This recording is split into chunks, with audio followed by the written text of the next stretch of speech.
je m'appelle Bob, je suis au service de la propreté de la ville de Brest, Brest Métropole et je suis titulaire depuis 20 ans.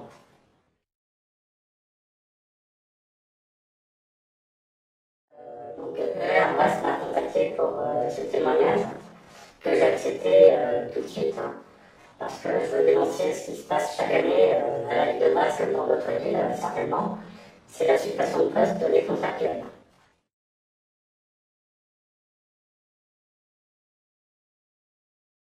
Les contractuels servent à pallier l'absence des titulaires qui sont en longue maladie. Et également, les contractuels servent à renforcer les équipes lors de fortes sollicitations en termes de nettoyage et sur un plan ponctuel ou sur un plan saisonnier. Il faut savoir aussi que les contractuels sont appréciés car ils sont quelque part cordés à la merci, c'est-à-dire qu'ils ne peuvent pas refuser de travailler le week-end ou le matin très tôt ou les jours fériés. Et ça arrange beaucoup de titulaires. Il faut savoir aussi que les contractuels ont signé un contrat par mois et ne savent pas si ils vont être repris, ce qui crée une vraie précarité de cette situation-là, de cette situation d'emploi. Il faut savoir qu'un contractuel peut cumuler 20 ans de contrat sur plusieurs mois, plusieurs années, donc un contrat par mois, mais il suffit qu'il loupe une journée de travail, qu'il n'ait pas de contrat pendant une journée ou une semaine, et il perd le bénéfice de son ancienneté. Alors, sur environ 3500 titulaires, il y a entre 300 et 350 contractuels. Et la suppression des postes chaque année par manque de budget. Et cette année, ce qui manque en budget, c'est les aides de l'État qui permettent aux villes, aux métropoles, aux communautés de communes de boucler leur budget et de maintenir des emplois importants en État.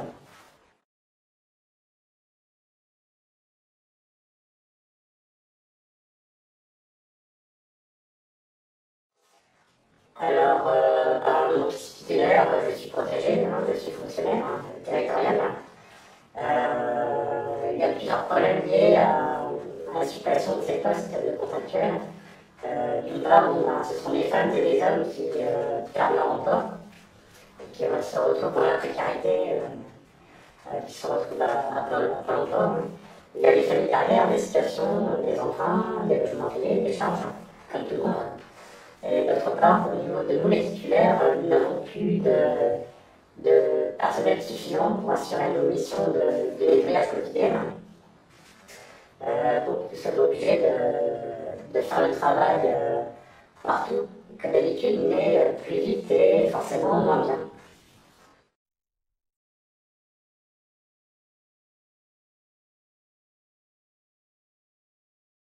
On peut se faire titulariser, donc avant c'était de 3 ans à 7 ans d'ancienneté, ça dépend des cas, des besoins de service, ça dépend surtout des départs en retraite.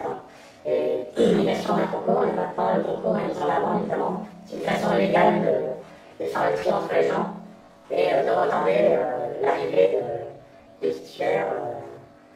C'est pour retarder le passage du statut de contractuel à titulaire avec la sécurité d'emploi qui arrive.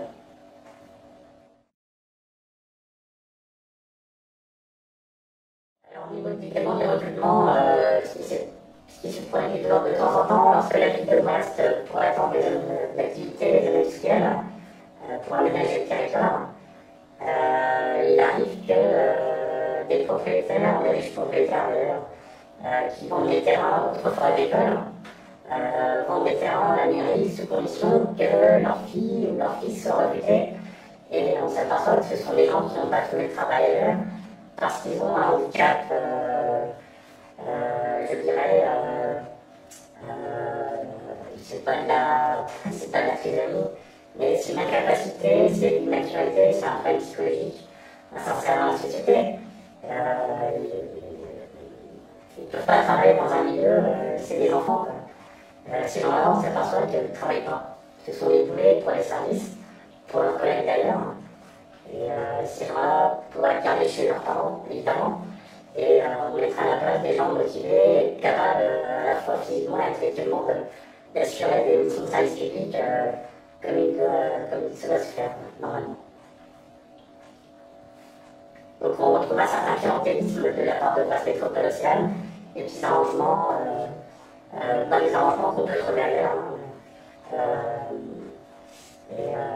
Bon, bah, c'est pas très fameux comme arrangement. C'est le résultat déjà sur un plan de l'honnêteté, c'est pas des bonnes valeurs, hein, je trouve, hein, personnellement. Mais en plus, on recrute des gens qui sont capables d'assurer leur travail et qui coûtent cher aux impôts des contribuables de précarisation.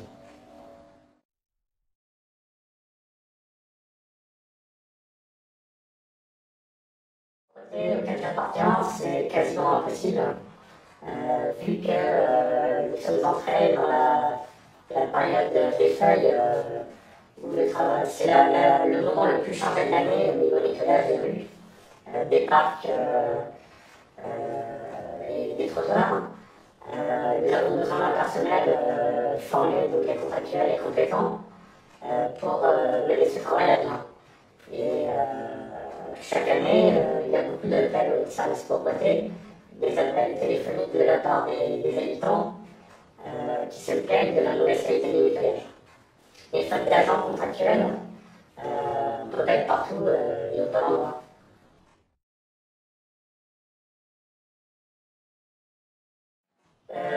Oui, je peux parler des quartiers qui gravitent autour de la région Jaurès. On constate sur certains parkings beaucoup de fêtards qui laissent des bouteilles, des grands de toutes sortes, des emballages de fast-food, de kebab. Il faudrait passer tous les jours à ces endroits-là, mais c'est impossible, faute de personnel justement. Et on constate aussi, malheureusement, le développement de tags de peinture sur les murs. Donc c'est sur les murs de propriété privée, de particuliers qui payent des fortunes des ravallements de façade. Et il y a beaucoup de tags avec un A, avec un cercle autour et pas accès à l'anarchiste ou antifa, c'est pas trop. La ville de Brest pourrait porter plainte contre ces gens-là, donc c'est signé. On ne sait pas pourquoi ça ne bouge pas de ce côté-là. Il faut savoir que les équipements utilisés pour nettoyer ces tags coûtent des dizaines de milliers d'euros. Pour un camion tout équipé, vous devez compter 150 000 euros. 150 000 euros qui est un équipement à la charge du contribuable. Et donc des impôts.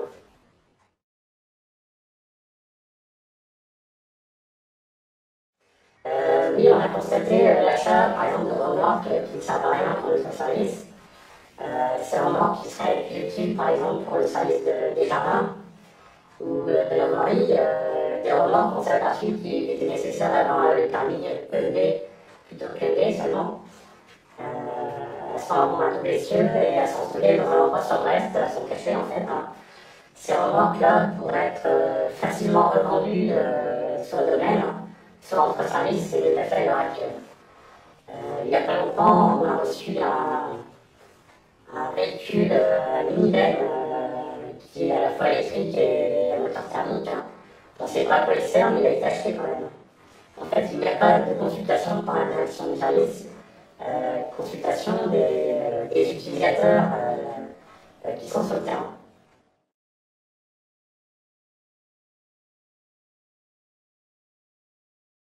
J'ai été informé par la hiérarchie que le budget culture à Brest équivaut au budget voirie, propreté et tout ce qui est transport technique à la fois. Donc ce sont des budgets énormes, c'est pas le montant exact. Mais lorsqu'on constate les besoins réels et stratégiques des services comme la propreté ou la collecte de poubelles, on se demande pourquoi il y a tant de budget pour la culture. Ça c'est une gestion socialiste, hein, on préfère payer des fêtes aux étudiants, les étudiants vont sortir de là alcooliques et mettre du verre partout. Apparemment aussi, il y a des budgets qui ont été alloués à une mosquée en particulier. J'ai très bien vu aussi la livraison de matériel à des associations dans les quartiers, des associations culturelles, et non pas le démonstrateur. Enfin, c'est des choix d'élus de quartier. Donc il serait bon, je pense, que cet arbre-là de la culture, soi-disant la culture, enfin c'est plutôt de la défense organisée, soit alloué à des services plus importants pour maintenir les matériels en place. Oui, alors je voudrais préciser par rapport au contractuel qu'il y a aussi des vacataires. Donc ce sont des gens qui sont appelés au jour le jour et qui sont payés à l'heure et qui n'ont donc pas de contrat, un contrat par mois, mais qui peuvent être appelés pour une demi-journée, ou une journée ou 2 journées par semaine.